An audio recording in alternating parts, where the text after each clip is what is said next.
To keep your Centrifuge 5910RI operating at peak performance, the device offers a recurring task function to remind you of recurring events, such as yearly maintenance, rotor inspection, or centrifuge cleaning. To program a recurring task, open the menu, choose Settings, and then Maintenance and Qualification.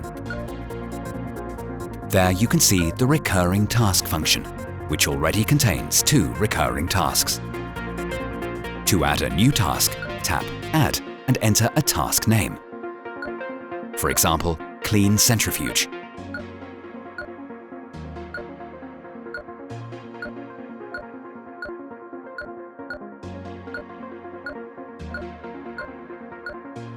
Then you can decide whether you want to get a warning when the task is overdue and set the task interval in which the task should be repeated. Here we choose a bi-weekly interval, with a reminder 1 day before the task is due. And with that, your new recurring task is ready to go.